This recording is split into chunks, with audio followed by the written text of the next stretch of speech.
Hello, Stella Middle Charter Academy families. I am Ms. Han, principal of Stella Middle, and this video is to share with you a little bit about our hybrid learning plans in the event that we go into hybrid learning. And if you have any questions about this presentation, we will be having a town hall this Friday at 4:30 via Zoom for you to ask questions about the contents of this video. So I'd like to start with our Bright Star Schools mission and vision. Our mission here is to provide holistic, inclusive support for all students to achieve academic excellence and grow their unique talents so that they find joy in higher education, career, and life. This mission does not change, even though we are in a very difficult situation with the pandemic, but our mission is the same, and we're still striving to provide as much of that holistic, inclusive support for all our students as possible in this time.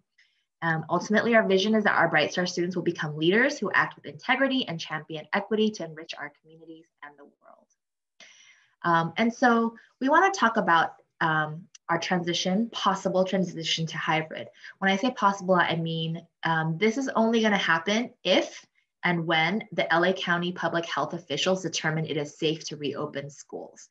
And so at this time, we know that this is not the case in LA County, but perhaps in a few months, we will get to a place where LA County says, yes, it is safe to open schools. And if that's the case, then we're making this plan now so that we're ready to go and transition into a hybrid model.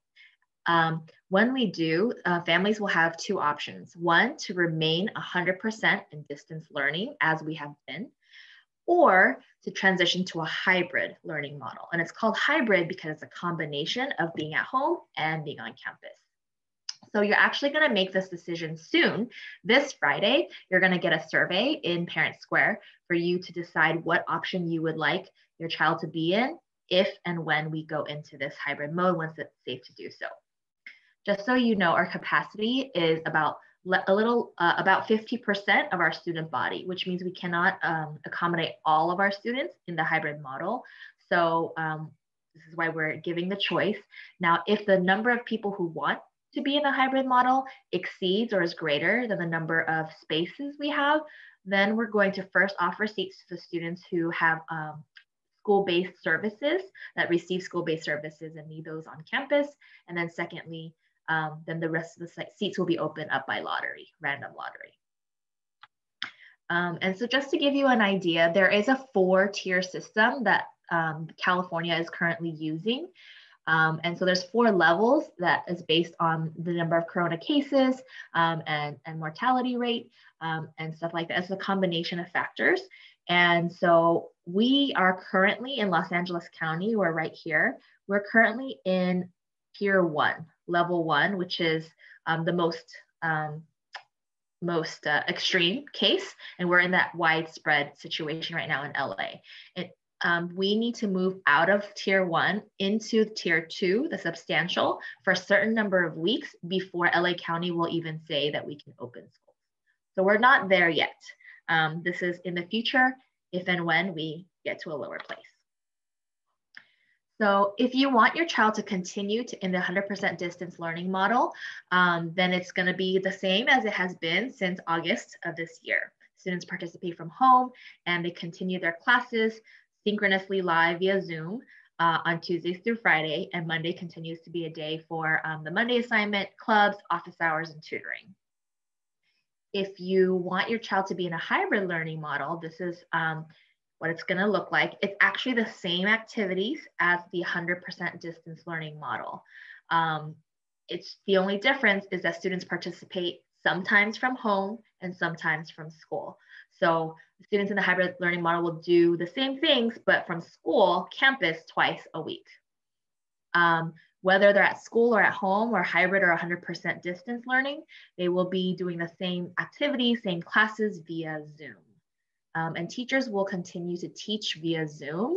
It's not going to be teachers in person teaching to the kids in the classroom.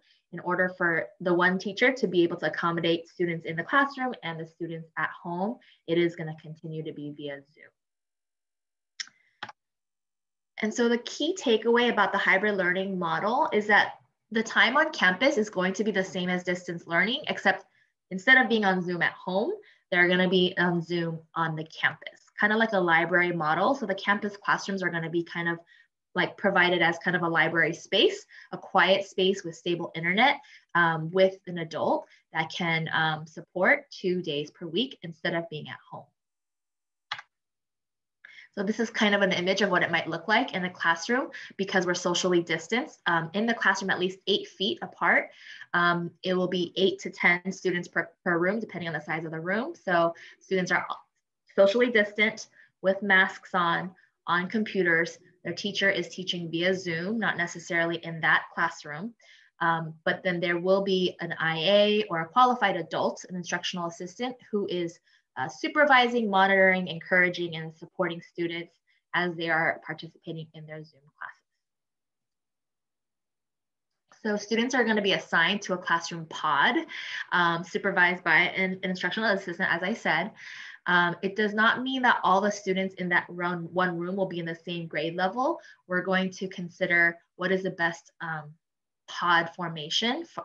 For example, if there are siblings that are already together at home, they might be placed in the same pod on campus because their classes are individualized per the Zoom classroom on the computer.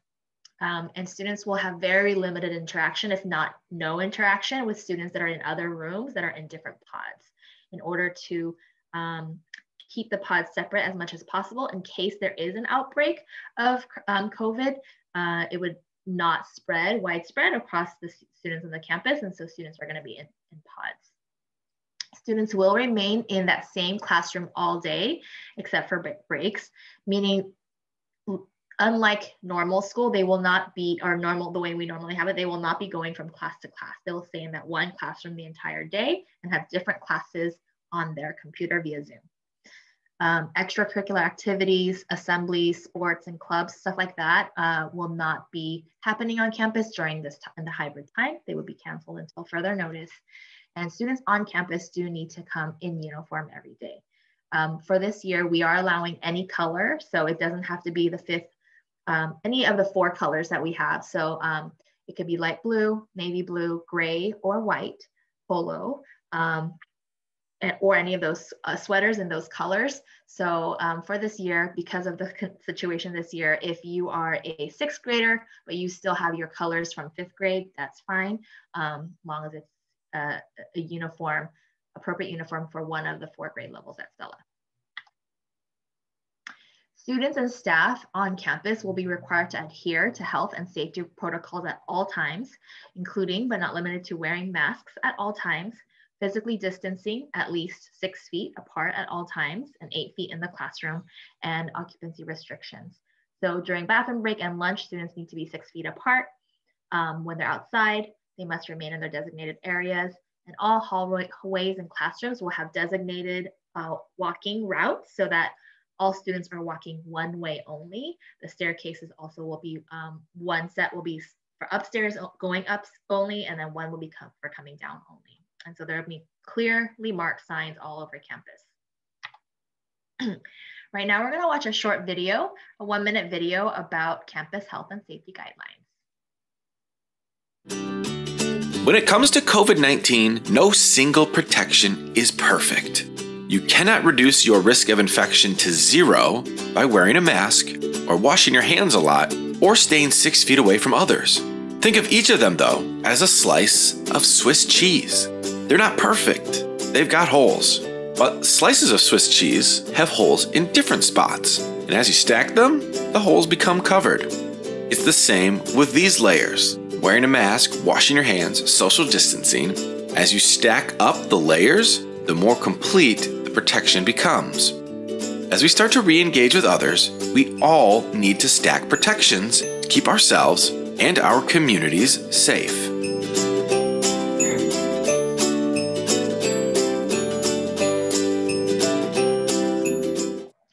So hopefully that video illustrates why it's so important that students and staff abide by all the safety guidelines that we're going to talk about right now for when they are on campus.